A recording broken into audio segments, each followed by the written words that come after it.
Aujourd'hui, dans cette vidéo, je vais essayer de répondre assez rapidement à une question que beaucoup de personnes qui envisagent de se former en hypnose me posent, à savoir combien de jours de formation faut-il faire pour pouvoir ouvrir son cabinet. Alors tout d'abord, ce qu'il faut savoir, c'est que le métier d'hypnothérapeute n'est pas encore reconnu par l'État. Ce qui veut dire que, à l'heure où je tourne cette vidéo, il n'existe pas encore de diplôme officiel. Alors depuis peu, certaines universités proposent des DU, donc des diplômes universitaires, mais un DU n'est pas un diplôme d'État. Toutes les écoles d'hypnose actuelles qui délivrent des diplômes, c'est en réalité plus une certification qui permet de justifier qu'une personne ait assisté à un certain nombre d'heures de formation et qu'elle a su démontrer ses compétences lors de l'examen final. Mais cette certification n'a aux yeux de l'État pour l'instant aucune valeur. Je sais que certaines écoles essayent d'obtenir la registration RNCP, qui est le répertoire national de certification professionnelle, qui permettrait de délivrer un diplôme un peu plus officiel. Mais pour obtenir la RNCP, c'est un long processus et à ma connaissance, il n'y a pour l'instant aucune école d'hypnose qui a réussi à l'obtenir. Donc d'un point de vue légal, ça veut dire que n'importe qui peut ouvrir son cabinet puisque la profession n'est pas encore encadrée. Donc en gros, peu importe le nombre de jours de formation qu'on a pu faire, puisqu'on peut ouvrir notre cabinet quand on veut, sans même avoir mis le pied dans une école de formation. Quelque part, c'est l'avantage, mais c'est surtout un gros problème aussi. Parce que du coup, il y a beaucoup de personnes qui ouvrent leur cabinet alors qu'elles n'ont pas forcément les compétences pour. Et malheureusement, il y a certains praticiens qui font plus de mal que de bien aux personnes qui reçoivent. Je pense que beaucoup de personnes envisagent d'ouvrir leur cabinet, mais que beaucoup n'ont pas vraiment conscience de la réalité du terrain, qui est loin d'être aussi belle que ce que certains essayent de faire croire. Et certains oublient qu'on reçoit des personnes qui sont pour la plupart en grande souffrance et qu'on ne s'improvise pas thérapeute. Je pense vraiment que c'est pas un métier qui est fait pour tout le monde parce que ça demande d'avoir pas mal de connaissances en psychologie et en thérapie. Parce que c'est bien de savoir hypnotiser des personnes, mais il faut surtout savoir comment les accompagner ensuite. Et c'est souvent sur ce deuxième point que beaucoup de praticiens manquent, à mon sens, de beaucoup de connaissances. Donc c'est pour cette raison que je pense qu'il est important que la profession soit mieux encadrée pour éviter les dérives, mais surtout qu'il est essentiel de se former un minimum avant d'ouvrir son cabinet. Voilà, je pense que c'est important de le rappeler. Donc si je reviens à la question de départ, à savoir combien de jours de formation sont nécessaires, j'aurais tendance à répondre que le minimum, ce serait de faire au moins 30 jours de formation. Et j'ai bien dit le minimum, mais ça correspond à ce qu'on appelle le niveau praticien en hypnose. Et dans les grandes écoles, comme celle de l'Arche ou de l'IFHE, c'est à la fin de ces 30 jours qu'il y a une évaluation finale. Et c'est là que les formateurs décident ou non de vous donner le diplôme, qui, je le rappelle, n'a aucune valeur aux yeux de l'État. Pendant ces 30 jours, on apprend les bases de l'hypnose, c'est-à-dire comment faire une induction, comment faire des phénomènes hypnotiques, et surtout, on a le temps de voir pas mal de protocoles. Mais comme à la fin des 30 jours, il y a l'examen final, ça va surtout vous permettre d'avoir un retour constructif sur votre pratique et de savoir que des formateurs qui ont de l'expérience estiment que vous avez suffisamment de connaissances et de compétences pour pouvoir pratiquer. Donc ça a de la valeur plus pour notre ego en fait. Personnellement, à la fin des 30 jours de formation que j'ai fait à l'IFHE, si Olivier Leckert m'avait pas donné le diplôme parce qu'il jugeait que mon niveau n'était pas suffisant, sincèrement, j'aurais pas ouvert mon cabinet tout de suite. Je serais revenu repasser l'examen jusqu'à ce que je le réussisse. C'était extrêmement important pour moi d'avoir la reconnaissance de quelqu'un comme Olivier qui maîtrise très bien l'hypnose. Alors il y en a qui sont parfois un peu perturbés de voir que toutes les écoles d'hypnose ne découpent pas forcément leur cursus de la même manière. Par exemple, à l'IFHE, la formation est découpée en 3 niveaux. Il y a le niveau technicien, le niveau praticien 1 et le niveau praticien 2.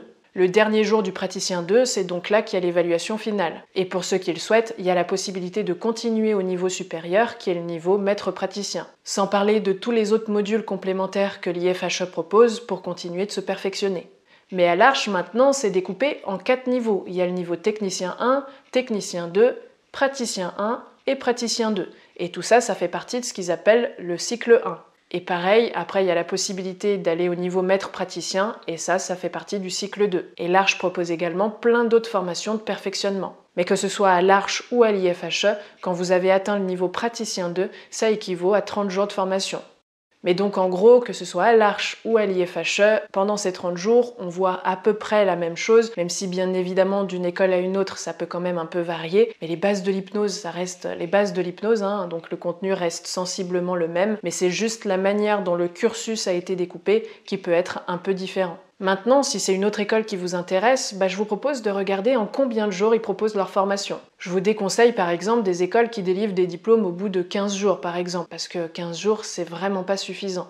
Donc comme je le disais, je pense qu'effectivement 30 jours c'est vraiment le minimum pour avoir, on va dire, les bases de l'hypnose. Mais j'ai bien dit le minimum parce que je pense que c'est pas forcément suffisant pour autant. Personnellement, je vous conseille de vous former le plus possible, mais pas uniquement en hypnose, mais également en psychopathologie et en thérapie de manière large. Je suis pas en train de dire pour autant qu'il faut obligatoirement avoir fait des études de psycho, mais je vais pas mentir, c'est quand même un vrai plus. Moi je sais que je suis très contente d'avoir fait des études de psycho en amont, même si tout ce que j'y ai appris me sert pas forcément, il y a aussi quand même pas mal de choses qui me sont bien utiles et que je suis bien contente de savoir pour ma pratique. Mais au moins, si vous n'avez pas fait des études de psycho, lisez sur le sujet un minimum.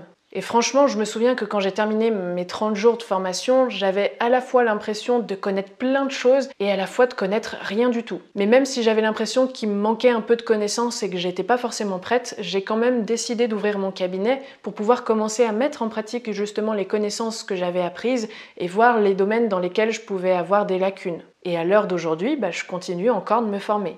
Mais je vais quand même nuancer maintenant un peu mes propos parce que je pense aussi que le nombre de jours de formation qu'on a fait veut pas forcément dire grand chose non plus. Il y a des personnes qui n'ont parfois suivi aucune formation en hypnose qui sont bien meilleures que certains praticiens qui ont plus de 30 jours de formation derrière eux. J'ai déjà vu des personnes qui avaient fait qu'un petit stage de 2 jours par exemple pour apprendre à hypnotiser qui étaient bien meilleures que des personnes qui avaient atteint le niveau praticien 2. C'est pour ça que je pense qu'un diplôme ne veut pas dire pour autant qu'une personne est compétente. Et ce serait valable pour n'importe quelle profession d'ailleurs, c'est pas uniquement qu'en hypnose. Ce qui importe, c'est tout le travail personnel qu'une personne va fournir en dehors des formations. Par exemple, si elle met en pratique ce qu'elle a appris, si elle continue d'apprendre, si elle arrive à se remettre en question, si elle ose faire des tests, expérimenter et sortir de sa zone de confort, etc. C'est pour ça qu'avec les 7 premiers jours de formation, on peut déjà faire pas mal de choses. Mais toutes les informations qu'on voit à ce moment-là peuvent mettre parfois des années avant d'être maîtrisées. Personnellement, je préfère un praticien qui connaît peut-être un peu moins de techniques, mais par contre, les quelques techniques qu'il connaît, il les maîtrise vraiment bien. Plutôt qu'un praticien qui connaîtrait plein de choses, mais qui les aurait testées qu'une fois et qui du coup les maîtrise approximativement. Donc pour conclure, je dirais que c'est pas forcément le nombre de jours de formation qui importe réellement, mais c'est tout le travail qu'on va fournir en dehors. Mais si je devais donner un chiffre, je conseillerais de faire au minimum 30 jours de formation. Voilà, j'espère que cette vidéo vous aura aidé à y voir un peu plus clair, j'espère surtout qu'elle vous aura plu. Si c'est le cas, n'hésitez pas à la liker, à la commenter et à la partager autour de vous, et puis à vous abonner à la chaîne si c'est pas déjà fait pour ne pas louper les prochaines vidéos, et je vous dis à très vite.